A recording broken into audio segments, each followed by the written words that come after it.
Hello, my name is Nicole, and thank you so much for listening. Today, I am reading out of my book, Tell Me Mother You're Sorry, and I am reading out of Chapter 7, Mad at You Again. I'm not speaking to you. Don't bother calling or coming around. You hurt me. Do you expect me to help you? You know what you did. You don't love me because if you did, you wouldn't have. Uh-oh, she is angry yet again with her children. So the thorny mother reaches into her bag of tricks to find yet another passive-aggressive technique to get them to do what she wants. What will it be this time? Ignore sons and daughters' phone calls? Act as if her offspring doesn't care about her, then tell others about it. Take back a promise she has made. Use the grandchildren to get back at the parent. Make her son or daughter feel guilty for not visiting her. Oh, so many ways to express one's disappointment. Perceptive children or adults see right through mom's schemes. If the parent wants to create even wider gaps between seeing her children and grandchildren, the best way to do this is to continue sending negative energy their way while acting as if she is in the right and they are in the wrong. A mother shouldn't want to create distance from her children, right? Not if everything is going well, but maybe somewhere within her, one of many personality issues just might. So here's what the angry woman does when she is putting her faults on others while carrying her perceived offenses on her sleeve. Number 1, she will talk negatively about her children to anyone who will listen, sometimes in a way that sounds like a compliment, but then a negative remark is sure to follow. If the listener is paying close attention, he or she will know that mom has issue with her children. Number 2, she will express fake concern about her daughter, son, or in-laws' well-being, then wait for the opportunity to bring up why didn't they call or come around when she wanted. At some point in the conversation, she will scold, insult, cry, make a joke about it, or complain. Number 3, a mother with many thought disorders doesn't really like or care for her relatives very much. But when she feels guilty, she puts her issues on others to cover up how she truly feels. Much of this comes from how she was treated by her own mother as a child. She wasn't loved, she was used. So she and her offspring perpetuate the same behavior. If she can't use her children and grandchildren, what good are they to her? If the daughter isn't getting anything from mom, what is the purpose for the visit other than to deal with mother's dysfunction? If son isn't able to get food, shelter, or a meal from mom, he just might behave angrily, just like he has been treated by his mother over the years. Number 4, the mother lies or leaves out details as to why there is distance between her and the daughter or son. She will tell others, I don't know why my daughter/son doesn't like to come around me. What did I do? Meanwhile, she forgets about her negative behavior and words she has spoken to annoy, insult, or anger her daughter or son or grandchildren the last few times they came around. Number 5, mom might throw up her faith in God and somehow use him to make the daughter or son feel bad about not beholding to her. Just remember, honor thy mother and thy father, and your days will be longer, she warns. Number 6, if the troubled mother is speaking to someone who has a good relationship with her children, she will attempt to encourage that mother to share what she doesn't like about her offspring. This way, she secretly feels good about her unsatisfying relationship or lack thereof with her own children. Think of those individuals in your family or friends who are very careful about telling loved ones any information about the people closest to them and the things that they enjoy. Why do you think they might behave in this way? They do this because they have watched how busybody relatives and friends have reacted to the family information presented in front of them. They know that a secret isn't kept, that people will judge, and conflict might result. This is why some sons and daughters will not bother telling their mothers anything about their private lives. So they choose to remain quiet, refuse to rock the boat, and won't get into siding with those who want to keep drama stirring. Is blood really thicker than water?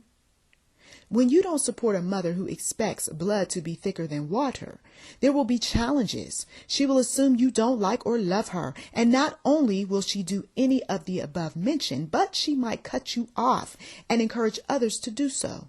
Sons and daughters who don't spill their guts and could care less about how mom feels about one issue or another are demonized. If the parent wants you to call her daily, every other day, once a week, and you don't, and she's offended by this, she marks you and tells others about what you didn't do for her. It doesn't matter how many other times you spoke to her, came around, and did things for her. She will find fault with what you did or didn't do at the time she needed you most. Meanwhile, those that do not know mom like you do will assume that you are the difficult one, especially after she provides them with many examples of how you behaved back during your rebellious teen years. For some people, they don't discern a mother's stories. They don't look at the fact that you are 20 or 30 years older than you were back then and will falsely assume negative things about you. Thanks to offended mom for once again creating another smear campaign. Her intent to pay you back for not calling or coming around her when she wanted.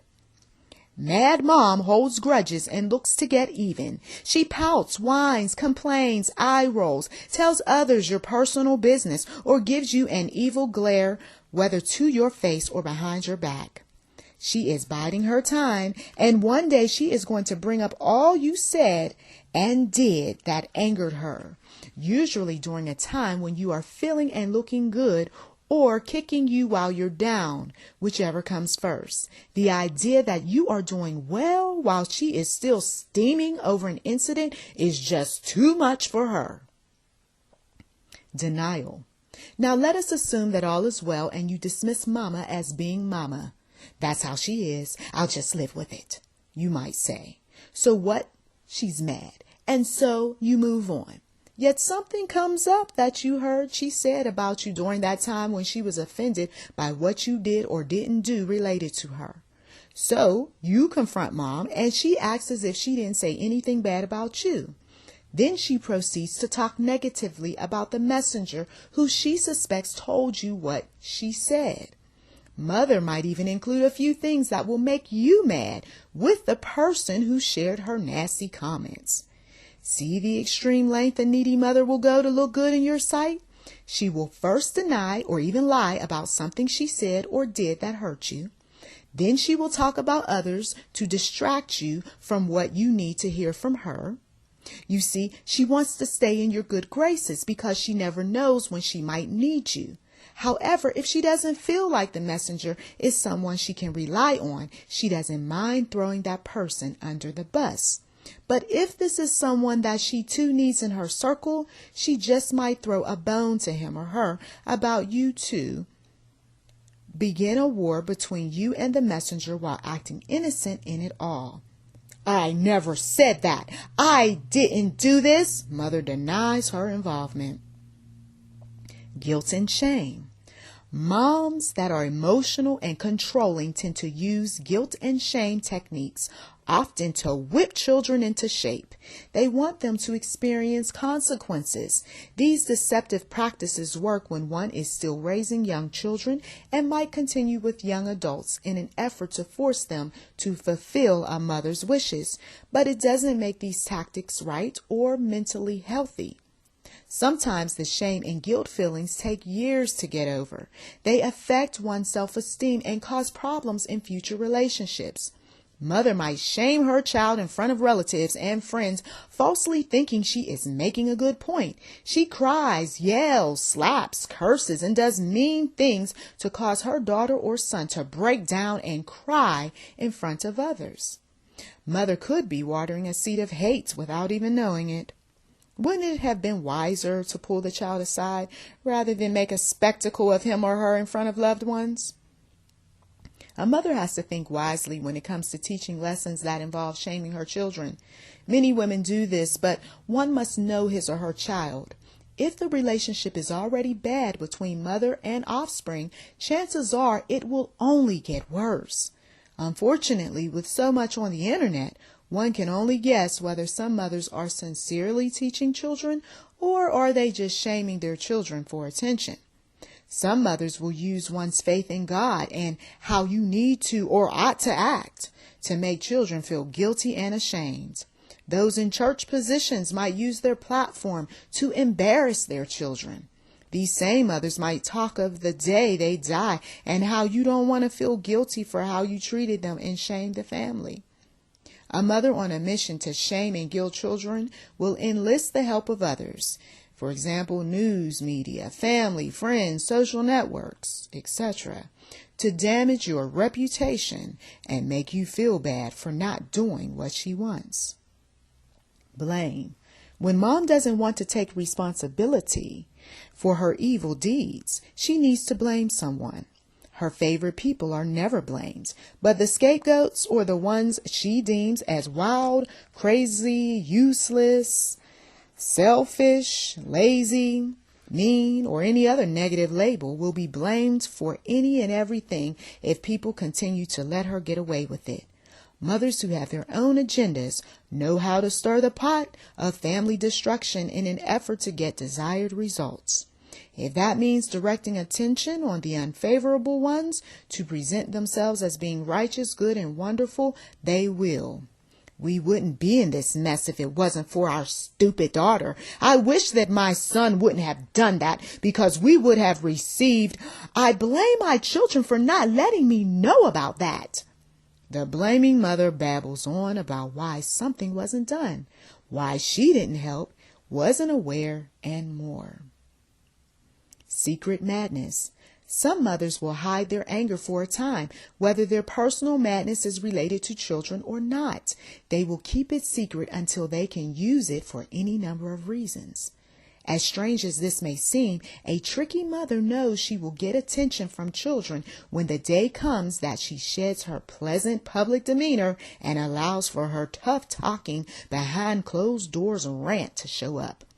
Her mean-spirited actions are typically fueled when she is personally unhappy, irritated, or overwhelmed about something. You all will pay for making me go through this. You should be doing what I ask. I'm sick of you all telling me what you think, says the raging mom. A mother angered with a spouse, her own mother, and those outside the home might not direct her disappointments onto her favorites, but rather use her own children to experience her hidden aggression. This kind of closet anger has been known to do much damage in the family home, cause marital problems, create job issues, and rock churches with what some call a Jezebel spirit, which is a demonic entity derived from the biblical character Jezebel. The church-attending mother with hidden rage will do things like hold grudges against other Christians, envy other women, plot revenge on those who point out her faults at the church, abuse and take from others to appease her fleshly desires, lie about things she claims to know, act like an agent for her wicked husband, and more. Various mothers will pass on their Jezebel spirits onto children, making it even more difficult to establish a healthy bond with the family. When those discerning relatives and friends, the Jezebel mother has used as shields for her dramas and support to get her selfish plans underway, soon discover that they were nothing more than pawns in her games. They turn on her. Some mad mothers attract their own kind, and those individuals will bite her just as bad, if not worse, for playing them. It has been said that for every action there is an equal or opposite reaction, according to Newton's scientific law. This is true when it comes to a hot-tempered woman. She puts out an energy that is negative, that helps promote wicked deeds, so it is only a matter of time that she will reap what she has sown. Thank you so much for listening to Tell Me Mother You're Sorry, an excerpt from out of chapter... Well, I guess you'll have to get the book. But that chapter was chapter 7, Mad at You Again. I thank you so much for listening. Please do check the description box for anything related to your situation. Also, if you haven't given, please do give. And subscribe today to YouTube NM Enterprise 7.